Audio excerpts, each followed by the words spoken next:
గణేశాయ నమః, గాయత్రీదేవి నమః, మహాసరస్వతి నమః, మాతాపితృభ్యో నమః. ముందుగా ప్రేక్షక వీక్షణ మహాశీలందరికీ కూడా నమస్కారం. అయితే ఆగస్టు నెలలో ద్వాదశ రాశుల వారి యొక్క మాస ఫలాలు ఎలా ఉన్నాయో తెలుసుకునే ప్రయత్నం చేద్దాం. అయితే ఈ నెలలో వచ్చేటటువంటి గోచార గ్రహగతులు ఎలా ఉన్నాయి ముందు చూసి తర్వాత మనం రాశి ఫలాలు తెలుసుకుందాం. అయితే ఈ నెలలో గోచారం రవి ఆగస్టు 17వ తారీఖు దాకా కూడా కర్కాటకలో ఉంటాడు. తర్వాత మళ్ళీ సింహంలోకి ప్రవేశం చేస్తున్నాడు. కుజుడు ఈ నెల అంతా కూడా మిథున రాశిలో సంచారం చేస్తూ ఉన్నాడు. బుధుడు ఈ నెల 20వ తారీఖు దాకా కూడా కర్కాటకలో ఉండి తర్వాత మళ్ళీ సింహంలోకి ప్రవేశం చేస్తున్నాడు. గురుడు ఈ నెల అంతా కూడా కర్కాటక రాశిలోనే ప్రయాణం చేస్తున్నాడు. శుక్రుడు ఆగస్టు 1వ తారీఖు దాకా కూడా సింహరాశిలో ఉండి తర్వాత మళ్ళీ కన్యలోకి ప్రవేశం చేస్తున్నాడు. శని ఈ నెలంతా కూడా మీనరాశిలోనే సంచారం చేస్తున్నాడు. రాహు ఈ నెలంతా కూడా కుంభరాశిలో సంచారం చేస్తున్నాడు. కేతు ఈ నెలంతా కూడా సింహరాశిలో సంచారం చేస్తూ ఉన్నారు. ఈ కారణంగా ద్వాదశ రాశుల వారికి కూడా ఈ మాసం ఎలా ఉండబోతుందో చూద్దాం. ముందుగా మేషరాశి వారి యొక్క ఫలితాలు. ఈ మాసంలో మీ గోచార గ్రహగతులు కనుక చూసుకున్నట్లయితే కొంచెం వ్యతిరేక ఫలితాలు, ప్రతికూల ఫలితాలు కనపడుతున్నాయి కాబట్టి చాలా జాగ్రత్తగా ఉండాలి. ముఖ్యంగా ఇంట్లో సోదర సోదరీమణులతోటి కానీ అక్క చెల్లెళ్ళతోటి కానీ వివాదాలు, కుటుంబ సభ్యులతో తగాదాలు లేదా తల్లిదండ్రులతోటో ఇంట్లో వాళ్ళతోటో సమస్యలు ఉన్నాయి కాబట్టి జాగ్రత్తగా ఉండండి. భార్యాభర్తలు కూడా జాగ్రత్తగా మాట్లాడుకోండి. అలాగే పిల్లల విషయంలో కూడా జాగ్రత్తలు తీసుకోండి. ప్రతిభకు తగ్గ గుర్తింపు అయితే కనబడటం లేదు. పెట్టుబడులకు తగ్గ లాభాలు కూడా కనబడటం లేదు. బంధువర్గంతో అభిప్రాయ భేదాలు, అవకాశాలు వచ్చినట్టు వచ్చి చేజారాలు కనపడుతున్నాయి. వ్యాపారస్తులు కూడా క్రయ విక్రయాల్లో నష్టాలు వచ్చే అవకాశం ఎక్కువ కనపడుతుంది. జాగ్రత్తగా ఉండాలి. ప్రతి పనిలోనూ కూడా ఓర్పు సహనం లేకపోతే కనుక ప్రతి పని కూడా ఆలస్యంగా జరుగుతూ ఉంటుంది, ఇబ్బంది పడుతూ ఉంటారు. కాబట్టి కోపతాపావేశాలు కంట్రోల్లో పెట్టుకోండి. అప్పులు ఇవ్వడం కానీ అప్పులు తీసుకోవడం కానీ రెండు కూడా పెద్దగా కలిసి రావటం లేదు మీకు. అలాగే రియల్ ఎస్టేట్ వ్యాపారస్తులకి లాభాలు తక్కువగా కనపడుతున్నాయి. సంతానం వల్ల ఖర్చులు లేదా సంతానం వల్ల అనేక రకాల సమస్యలు ఎదుర్కొనే అవకాశాలు ఉన్నాయి. జాగ్రత్తగా ఉండాలి. అలాగే కొంతమంది చెడు స్నేహితులు మిమ్మల్ని పాడు చేసే అవకాశాలు, చెడు వ్యసనాలకి గురి చేసే అవకాశాలు ఉన్నాయి కాబట్టి వాళ్ళకి దూరంగా ఉండండి. అలాగే కుటుంబంలో ఖర్చులు పెరగడం, బాధ్యతలు పెరగడం, అలాగే విధి నిర్వహణ ఆటంకాలు కనపడుతున్నాయి. ఇంటికి వచ్చినటువంటి వారితో ఏదో రకమైనటువంటి సమస్య లేదా ఎవరో ఒకరు డబ్బుల కోసమో లేదా మీ యొక్క ఏదైనా మీ సహకారం కోసం ఇంటికి ఎక్కువ మంది రావడం కానీ వాళ్ళకి సహకారం చేయడం కోసం మీరు ఇబ్బందులు పడడం కానీ ఇలాంటివి పరిస్థితులు ఉన్నాయని చెప్పచ్చు. అలాగే శత్రువులతో జాగ్రత్తగా ఉండండి. అదే అంతర్గత శత్రువులు అవ్వచ్చు, ఎవరైనా సరే ఏదో రకంగా మిమ్మల్ని దెబ్బ కొట్టడానికి, మీ మీద నింద వేయడానికి ప్రయత్నం చేస్తూ ఉంటారు కాబట్టి శత్రువులతో జాగ్రత్తగా ఉండాలి. పరపురుష పరస్త్రీ వ్యామోహాలు అంటే అనవసరమైన కామ కోరికలు పెరిగిపోవడం, వ్యామోహాలు పెరిగిపోవడం కనపడుతున్నాయి కాబట్టి జాగ్రత్తగా ఉండాలి. చెడు పనులకి దూరంగా ఉండండి, వ్యసనాలకి దూరంగా ఉండండి, జోదాలకి బెట్టికలకి దూరంగా ఉండండి. ఎవరిని కూడా ఏడిపించడానికి, ఎవరిని పాడు చేయడానికి ప్రయత్నం చేయడం అస్సలు మంచిది కాదు ఈ నెలలో. అలాగే చదువుకున్న విచక్షణ లేకుండా వ్యవహరించే వాళ్ళు పెరిగిపోతుంటారు కాబట్టి తత్వ జాగ్రత్తలు తీసుకోండి. కష్టపడకుండా డబ్బులు రావాలనుకుని మాత్రం ఎప్పుడు ప్రయత్నాలు చేయకండి. దానివల్ల మీరు పెద్ద పెద్ద సమస్యలు ఎదుర్కొంటారు. షేర్లు, జోదాలు వాటి జోలికి వెళ్ళకండి. ట్రేడింగ్ జోలికి అస్సలు వెళ్ళకండి. ఎందుకంటే వాటికి జాతక బలం చాలా ముఖ్యం.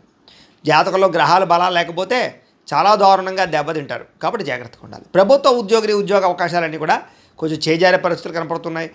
ముఖ్యంగా నిజంగా ఏ ఉద్యోగమైనా అంటే ప్రభుత్వ ఉద్యోగం లాంటివి రావాలంటే దానికి జాతకంలో రవి బలం, గురుబలం ఇలా కొన్ని శని బలాలు ఇవన్నీ కావాలి.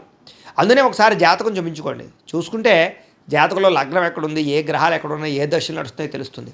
దాన్ని బట్టి అవసరమైతే ఏదైనా పరిహారాలు చెబుతాం, చేసుకోవచ్చు. తద్వారా మీకు అలాంటి ఉద్యోగ అవకాశాలు కానీ, వ్యాపార అవకాశాలు, వివాహాలు, సంతానాలు ఇలా ఏ సమస్య అయినా సరే జాతకంలో ఉండే గ్రహాలు బట్టి ఆధారపడి ఉంటుంది కాబట్టి మమ్మల్ని సంప్రదిస్తే మేము జాతకం చూస్తాం కాబట్టి తద్వారా మీకు భవిష్యత్తులో సమస్యలు ఉండవు. ఏదైనా పరిహారాలు ఉన్నా అక్కడ చేయిస్తూ ఉంటాం కాబట్టి తొందరగా మీకు పనులు అవుతుంటాయి. ఇంకేదంటే ప్రభుత్వ ఉద్యోగ ప్రయత్నాలు చేసేవారికి స్వల్ప ఇబ్బందులు ఉన్నాయి కాబట్టి. అలాగే ప్రైవేటు ఉద్యోగస్తులు కూడా స్వయంకృత అపరాధాల వల్ల ఉద్యోగాలు పోవడం అంటే మీరు ఏదో ఒక కార్యాలయాల్లో తప్పు చేయడం ఆఫీసుల్లో, దానివల్ల మీకు ఉద్యోగాలు పోయే అవకాశాలు కనబడుతున్నాయి కాబట్టి జాగ్రత్తగా ఉండాలి. ముఖ్యంగా నోరు జారడం వల్ల, మాట జారడం వల్ల, సరిగ్గా మాట్లాడకపోవడం వల్ల ప్రేమించిన వాళ్ళు దూరం అవ్వడం, ఉద్యోగాల్లో సమస్యలు రావడం, కుటుంబ వివాదాలు కనపడుతున్నాయి కాబట్టి జాగ్రత్తగా ఉండాలి. శారీరక కోరికలు పెరిగిపోతున్నాయి కాబట్టి కోరికలు అదుపులో పెట్టుకోండి. అంతేందుకు బయటికి వెళ్ళి తినాలనుకోవడం, ఏది పడితే అది తినడం కూడా కోరికే కాబట్టి బయట ఫుడ్లు తినడానికి అవాయిడ్ చేయండి. మితాహారాన్ని తినండి, పౌష్టికాహారాన్ని తినండి, కార్బోహైడ్రేట్స్ని తగ్గించండి, ప్రోటీన్, ఫైబర్ అలాగే ఫ్యాక్ట్ ఫుడ్లు సమతుల్యంగా తీసుకోండి. తక్కువ తినండి, తొందరగా తినండి, తొందరగా పడుకోండి, పొద్దునే లేవండి, చక్కగా మెడిటేషన్ వ్యాయామం చేయండి, సమయానికి తినండి, మీకు ఆరోగ్యం చాలా బాగుంటుంది. అలాగే చిన్న చిన్న అనారోగ్య సమస్యలు వేధించడం కానీ, హాస్పిటల్ పాడవడం కానీ కనపడుతుంది జాగ్రత్త. డబ్బు విపరీతంగా ఖర్చు అవుతుంది జాగ్రత్త. పెట్టుబడులు పెట్టేటప్పుడు ఎక్కువ జాగ్రత్తలు తీసుకోవాలి. ఇతర దేశాల్లో ఉండే ఉద్యోగస్తులకు ఉద్యోగ నష్టాలు, ఉద్యోగాలలో సమస్యలు ఎదుర్కొనే అవకాశాలు ఉన్నాయి. జాగ్రత్తగా ఉండండి.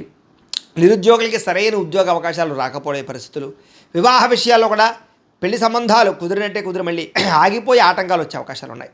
అలాగే పిల్లలకు సంబంధించినటువంటి ట్రీట్మెంట్ విషయాల్లో కానీ పిల్లలకు సంబంధించి ఏదైనా వ్యవహార విషయంలో కానీ ఇబ్బందులు, అలాగే ఐవీఎఫ్ ట్రీట్మెంట్లు చేసుకునే వాళ్ళకి లేదా ఈ యొక్క ట్రీట్మెంట్ తీసుకుంటూ సంతానం కోసం ప్రయత్నం చేసేటటువంటి వాళ్ళకి కొంచెం మిస్క్యారేజ్ అవకాశాలు ఉన్నాయి, జాగ్రత్తగా ఉండాలి.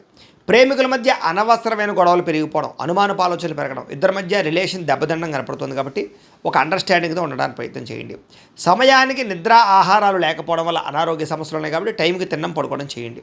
రాజకీయ నాయకులకు ప్రత్యర్థులతో ఇబ్బందులు, ప్రజా వ్యతిరేకత, అవకాశాలు కోల్పోయే అవకాశాలు ఉన్నాయి. సినిమా టీవీ మీడియా రంగాల వారికి ప్రాజెక్టులు ఎంచుకునే సమయంలో అవకతవకలు, సరైన వ్యక్తులతో సంగమం లేకపోవడం వల్ల ఇబ్బందులతో పాటుగా నష్టాలు కనపడుతూ ఉన్నాయి. అపజయాలు పాలయ్యే అవకాశాలు ఎక్కువ ఉన్నాయి. భార్యాభర్తల మధ్య సమస్యలు, ఇంట్లో గొడవలు పెరగడం, అలాగే మద్యపాన వ్యసన పరులకి ప్రమాదాలు, ప్రాణ స్నేహితుల వల్ల ధన నష్టము కనపడుతోందని చెప్పచ్చు. సమయస్ఫూర్తిగా మాట్లాడకపోయినా లేదా అవాకు చవాకు మాట్లాడిన ఇబ్బందులు ఎదుర్కొంటారు, జాగ్రత్త.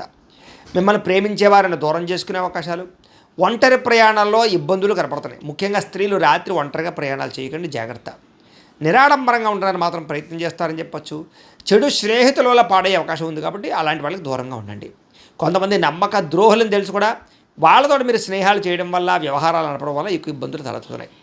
అలాగే అనవసరంగా ఎవరు పడితే వాళ్ళని డబ్బులు అప్పులు అడగడం కానీ, ఎవరు పడితే వాళ్ళ దగ్గర డబ్బులు తీసుకోవడం కానీ, సహాయాలు కోరడం కానీ మంచిది కాదు. తర్వాత వాళ్ళు మిమ్మల్ని ఎక్కువగా ఇబ్బంది పెడతారు. అలాగే పరస్త్రీ వ్యామోహాలు, జోదానికి, కఠినానికి దూరంగా ఉండండి. అలాగే కఠినంగా మాట్లాడడానికి దూరంగా ఉండండి. కోపం తగ్గించుకోండి. కోపం వల్ల మనసు పాడవడమే కాదు, రిలేషన్లు పాడవుతాయి. కాబట్టి కోపాన్ని అదుపులో ఉంచుకోవాలి. అలాగే మీరు తీసుకునే చెడు నిర్ణయాల వల్ల మీ కీర్తి, గౌరవ మర్యాదలు తగ్గుతున్నాయి కాబట్టి మంచి నిర్ణయాలు తీసుకోండి. అక్రమ మార్గంలో డబ్బులు సంపాదించాలనే ప్రయత్నం మాత్రం చేయకండి. ముఖ్యమైన విషయాలు మర్చిపోవడం కానీ, ఏదైనా తక్కువ ఖరీదు వస్తువులు ఎక్కువ ఖరీదు కొనుగోలు చేయడం కానీ, డబ్బులు విపరీతంగా ఖర్చు అవ్వడం కానీ, అప్పులు చేయవలసి రావడం కానీ, రుణబాధలు కానీ, మనశ్శాంతి లేకపోవడము, కెరీర్ గ్రోత్ లేకపోవడం కనపడుతుంది. అలాగే తొందరపాటు మనస్తత్వం వల్ల అప్పులు చేయడం, అనవసరమైనటువంటి పనులు చేయడం వల్ల టైం వేస్ట్ అవ్వడం, సమయానికి అనుకున్న పనులు పూర్తి చేసుకోకపోవడంతో సహా మీ గత సీక్రెట్లన్నీ కూడా ఇప్పుడు బయటపడే అవకాశాలు ఉన్నాయి. కాబట్టి ఏదైనా రహస్యాలు ఉంటే జాగ్రత్తగా ఉండండి. పెద్దవాళ్ళతో జాగ్రత్తగా మాట్లాడండి. అలాగే ఉద్యోగాలు చేసే చోట అధికారులతో జాగ్రత్తగా ఉండండి. విద్యార్థులు కూడా ఏకాగ్రత లోపిస్తుంది. కాబట్టి చదువుకునే సమయంలో శ్రద్ధ పెట్టాలి. ఇష్టంగా చదువుకోండి, శ్రద్ధగా చదువుకోండి. కొత్త సబ్జెక్టులు బాగా అర్థమవుతాయి మీకు. ప్రేమ వ్యవహారాలకి, కామ కోరికలకి, లేకపోతే సెల్ ఫోన్ వ్యామోహాలకి దూరంగా ఉండండి. చెడు స్నేహితులకు దూరంగా ఉండండి. పరీక్షా ఉత్తీర్ణత కనపడుతుంది. ఉద్యోగస్తులకి అకారణంగా ఉద్యోగంలో ఇబ్బందులు, లేదా విదేశాల్లో ఉద్యోగాలు చేసేవారికి సమస్యలు, ఆర్థిక ఇబ్బందులు, ఉద్యోగ నష్టాలు కనపడుతున్నాయి. కార్యాలయాలు అంటే ఒక ఆఫీసులో ఎంత కష్టపడినా ప్రతిఫలం కనబడటం లేదు. ఉద్యోగాల్లో ఇబ్బందులు ఎక్కువగా ఎదురవుతున్నాయి కాబట్టి, మెంటల్ టెన్షన్లు ఎక్కువగా ఉన్నాయి కాబట్టి, పని ఒత్తిడి ఎక్కువగా ఉంది కాబట్టి కొంచెం శ్రద్ధ పెట్టాలి ఉద్యోగాల్లో. స్త్రీలకి అందం పట్ల ఆసక్తి, కొత్త పరిచయాల వల్ల సమస్యలు కనపడుతున్నాయి కాబట్టి జాగ్రత్తగా ఉండండి. ప్రేమ వ్యవహారాలు పెద్దగా కలిసి రావటం లేదు. మీ ప్రేమ గురించి ఇంట్లో చెప్పినా ఒప్పుకునే పరిస్థితి కనపడలేదు. కాబట్టి ఇరుగు పొరుగు వారితో జాగ్రత్తగా ఉండండి. పరపురుషులతో వ్యామోహం ఎక్కువగా ఉంది కాబట్టి జాగ్రత్తగా ఉండాలి. వ్యాపారంలో అంతంత మాత్రమే వ్యాపార లాభాలే కనపడుతున్నాయి. వ్యాపారస్తులకి, పార్ట్నర్షిప్ వ్యాపారస్తులకు నష్టాలు కనపడుతున్నాయి. అలాగే తప్పుడు నిర్ణయాలు తీసుకోవడాలు, లేదా ముఖ్యంగా అరువులో అప్పులు ఇవ్వడం వల్ల వ్యాపారాలు ఎక్కువ నష్టాలు ఉన్నాయి. భవిష్యత్తును అర్థం చేసుకుని వ్యాపారాలు చేయండి. సోషల్ మీడియాని బాగా వాడుకోండి. తద్వారా మీరు వ్యాపారంలో లాభాలు పొందగలుగుతారు. ఏదేమైనా కూడా ప్రతిరోజు పొద్దున్న లేచి ఒక పావుగంట సేపు మీ ఇంట్లో దేవుడికి ఒక పావుగంట పూజ చేసుకున్న తర్వాత మీరు ఇంట్లో బయటికి వెళ్ళినట్లయితే కనుక, మీకు పనుల్లో నిమగ్నం అవుతున్నట్లయితే కనుక మీకు ఈ నెలంతా కూడా శుభప్రదంగా ఉంటుంది అని తెలియజేస్తూ, అయితే ప్రేక్షకులకి ముఖ్యంగా మనకి ఏమిటయ్యా అన్నట్లయితే కనుక, ఇప్పటిదాకా మేము చెప్పినటువంటి ఈ ఫలితాలన్నీ కూడా గోచార ఫలితాలు. అంటే ఈ రాశిలో ఉండేటటువంటి కోటాను కోట్ల మంది అందరికీ వర్తిస్తాయి. కాబట్టి ఆ రకంగా వినే ప్రయత్నాన్ని చేయండి. ఒకవేళ మీ పర్సనల్ జాతకం అంటే మీకు ఒక్కరికి ఎలా ఉందో తెలుసుకోవాలి అన్నా, లేదా ఏదైనా సమస్యలతో ఇబ్బంది పడుతూ ఉన్నా, దానికి మీ date of birth, time, place of birth, మీ పేరు మా వాట్సాప్ నెంబర్కి మెసేజ్ పెట్టినా, లేదా మాకు ఫోన్ చేసినా కూడా మీ జాతకం ఎలా ఉందో చూసి చెప్పే ప్రయత్నాన్ని చేస్తాము. లేదా ఏదైనా సమస్యలతో ఇబ్బంది పడుతూ ఉంటే కనుక వాటికి పరిహారాలు చెప్పడం కానీ, లేదా పరిహారాలని మా పీఠంలో ఉండే బ్రాహ్మణుల ద్వారా ఈ రకంగా జపాలు అని, ఈ రకంగా మండప ఆరాధనలు, ఈ రకంగా అభిషేకాలు, ఈ రకంగా హోమాలు నిర్వర్తింపచేసి వీటికి సంబంధించినటువంటి ప్రసాదాన్ని మీకు కొరియర్ ద్వారా పంపించే ప్రయత్నం చేస్తాం. లేదా మీరు స్వయంగా వచ్చి పాల్గొన్నా కూడా మీ చేతి కార్యక్రమాలు కూడా నిర్వర్తింపజేసే ప్రయత్నం చేస్తాము అని తెలియజేస్తూ, అలాగే మీలో ఎవరికైనా సరే పూర్తి జాతకం ఈ రకంగా పుస్తకం రూపంలో కావాలన్నట్లయితే కనుక దానికి కూడా మీ date of birth, time, place of birth, మీ పేరు మా వాట్సాప్ నెంబర్కి మెసేజ్ పెట్టినా, లేదా మాకు ఫోన్ చేసినా కూడా మీ జాతకం అంతా కూడా మేము ఈ రకంగా రాసి, ఇలా కంప్యూటర్లో ఇలా డీటీపీ చేయించి, ఈ రకంగా పుస్తకం రూపంలో బైండింగ్ చేయించి ఈ పుస్తకాన్ని మీకు కొరియర్ ద్వారా పంపించే ప్రయత్నం చేస్తాం. ఇందులో మీ పూర్తి జాతకం అంతా కూడా రాసి ఉంటుంది. చక్కగా చదువుకోవచ్చు. ఇది మీకు జీవితాంతం ఉపయోగపడుతుంది. కాబట్టి మీరు ఎవరికైనా సరే ఇలా పూర్తి జాతకం పుస్తకం రూపంలో కావాలన్నా కూడా మమ్మల్ని సంప్రదించవచ్చు అని తెలియజేస్తూ, అలాగే ఇంట్లో డబ్బు నిలబడకపోవడం, ఆర్థిక ఇబ్బందులు, రుణబాధలు, వ్యాపారాలు సరిగ్గా సాగకపోవడము, ఇలాంటి సమస్యలతో ఇబ్బంది పడుతూ ఉంటే కనుక అలాంటి వాటికి ఇలాంటి ధన జన వశీకరణ యంత్రము అని ఉంటుంది. లేదా నరదిష్టి వల్ల కానీ, నరఘోష వల్ల కానీ, ఇంట్లో కానీ, వ్యాపార సంస్థల్లో కానీ, ఉద్యోగాలు చేసే చోట కానీ ఇబ్బందులు పడుతూ ఉంటే కనుక అలాంటి వాటికి ఇలాంటి నరఘోష యంత్రము అని ఉంటుంది. లేదా ఇంట్లో నిద్ర పట్టకపోవడము, పీడకలు రావడము, మనశ్శాంతి లేకపోవడము, కుటుంబ కలహాలు, లేదా కోర్టు సమస్యలు, లేదా పోలీస్ కేసులు ఇరుక్కోవడం, లేదా శత్రువులు బాగా పెరిగిపోవడం, లేదా ఎవరో మీ మీద ప్రయోగం చేసేసారు అనే అనుమానాలు రావడం, ఇలాంటి సమస్యలతో ఇబ్బంది పడుతూ ఉంటే కనుక అలాంటి వాటికి ఇలాంటి శూలిని దుర్గా యంత్రం అని ఉంటుంది. కాబట్టి ఈ యంత్రాల్లో ఏ యంత్రం కావాల్సినా సరే మీరు మాకు గోత్రాలు పేర్లు తెలియజేసినట్లయితే మీకు కావలసినటువంటి యంత్రానికి జపాలు, హోమాలు, పూజలు నిర్వర్తింపజేసి ఆ యంత్రాన్ని మీకు కొరియర్ ద్వారా పంపించే ప్రయత్నం చేస్తాం. కాబట్టి మీకు యంత్రాలు కావాలన్నా కూడా మమ్మల్ని సంప్రదించవచ్చు అని తెలియజేస్తూ, అలాగే ఇప్పటిదాకా మేము చెప్పినటువంటి ఈ ఫలితాలన్నీ కూడా మీకు దగ్గరగా వచ్చేయలేదనే విషయాన్ని కింద కామెంట్ రూపంలో తెలియజేయండి. అలాగే ఈ వీడియో కనుక మీకు నచ్చినట్లయితే ఖచ్చితంగా లైక్ చేయండి, అందరికీ షేర్ చేయండి. ఇంకా ఎవరైనా ఈ ఛానల్ కనుక సబ్స్క్రైబ్ చేసుకోకుండా ఉన్నట్లయితే కనుక కాస్త సబ్స్క్రైబ్ కూడా చేసుకోవాల్సిందిగా మనస్ఫూర్తిగా ఆశిస్తూ, గోబ్రాహ్మణేభ్యః శుభమస్తు నిత్యం, లోకాः సమస్తాः సుఖినో భవంతు, స్వస్తి.